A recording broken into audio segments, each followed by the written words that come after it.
Hello, welcome back to Bad's Garage. Today, I know I'm not going to be doing the 7R today, which is what I said I was going to be doing, but that's put aside for next week, and I've got when I'm on earlies and I've got a day off. Today, as I've mentioned, I think I have mentioned it, this bike's got a very faint rattle between like 3,000 and 4,000 revs. And my suspicion is that it's going to be the cam chain tensioner. I did have a mechanic friend of mine ride it, and he said he couldn't hear it, but it is definitely there. So what I'm going to do is I'm going to fit a manual cam chain tensioner to see if I can dial that out. Not with the intentions of keeping it. I mean, I may just leave it in there, but I just want to put it in there just to see if that can be dialed out, and if I can, and I know that it's just going to be a case of either leaving the manual one in or buying a new automatic one that's going to solve that little rattle, then it's just a case of, once the 7R's sorted, fingers crossed, that it's just a case of cleaning up and refurbishing anything and everything on this FireBlade. So we're going to do that now. By the way, this is not the way I'm doing it. It's not the official way you're supposed to do it, but there's numerous ways you can do it on the internet. But I'm just going to do it kind of similar as to the way I did it on the VTR. I mean, the VTR was different because it's got a cam chain tensioner on each pot. You have to be very careful about where the cams are set, because there could be quite a fair bit of pressure on the chain when you take the cam tensioner out, and on very rare occasions the chain can slip. So, but it didn't do it to me. I mean, I did the easy pot with the lid off. You meant to do it, but on the front pot, I kind of just put it in the position where it should have been, and just went for it without taking the lid off, because it is quite tedious. So with this, we're basically going to whip out that automatic tensioner and put in a manual tensioner, and hopefully we can get rid of that little rattle. If we can get rid of that little rattle, that will make my day. So here, if you can see it, here is the tensioner that I need to get out. So I'm going to have to remove this bracket, and I should be able to get at it just purely by moving that bracket out of the way. So yeah, we will do that.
Right, so that's the tensioner out.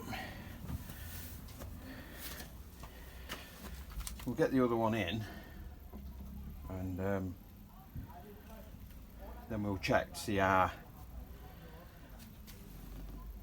good this one is. Let me just get set up with the other one. I'll have to clean the surface anyway. Right, so what I've done is I have the tensioner on. Basically what I've done is I've put the tensioner in, and then I've wound that in by hand until it stops or feels resistance, and then turn that a quarter turn and then locked it off. So I'm going to start it now, and hopefully there won't be any clacking because it's not tight enough. Hopefully it'll run as it was before, but hopefully I can get rid of that little vibration from 3000 revs. So bear with. I'm praying that it doesn't clacker about.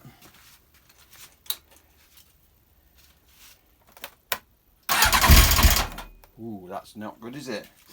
That's clackering already. So we definitely need to tighten that up some more.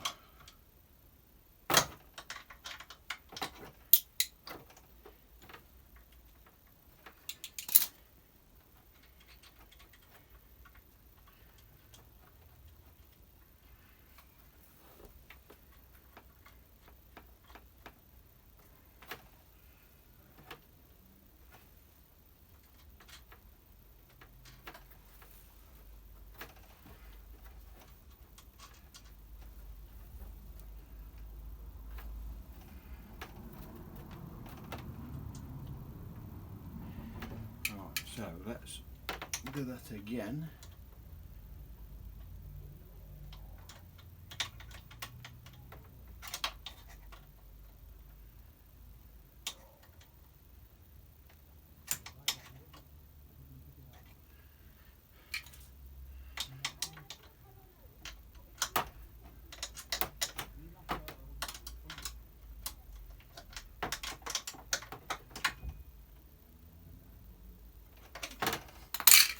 Try that.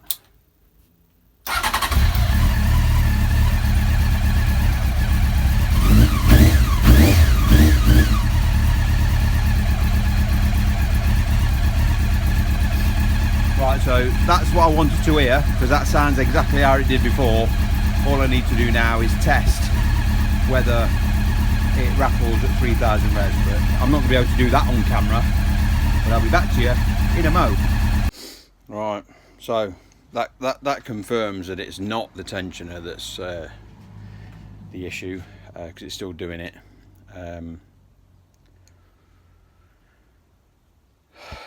So my next thought is it's probably going to be the valve clearances. So I knew it was going to be one of the three: the tensioner, the chain, or the clearances. I suspect it's going to be the clearances, because it doesn't matter how tight I go on that tensioner, it doesn't stop that rattle, which seems to be coming from the top of the engine anyway.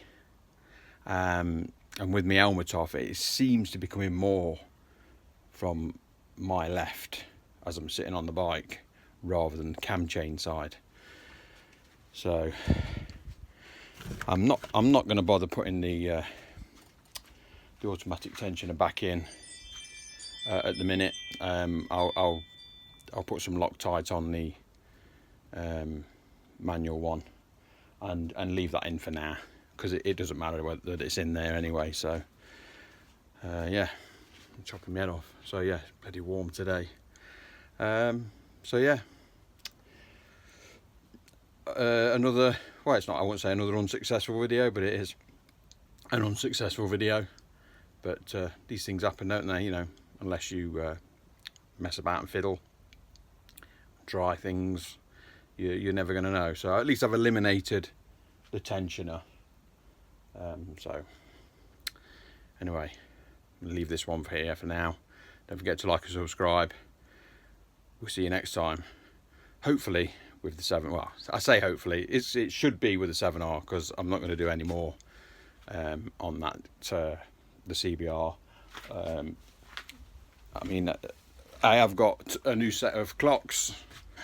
I've got a new set of clocks because the temperature gauge isn't working on that, but I think that's a sensor or the sender unit, and the trip meter doesn't work on those clocks. So what I'm going to do with those is just plug them on and see how they work, to eliminate some more stuff. But yeah, till then, don't forget to like and subscribe. I'll see you next time. Cheers.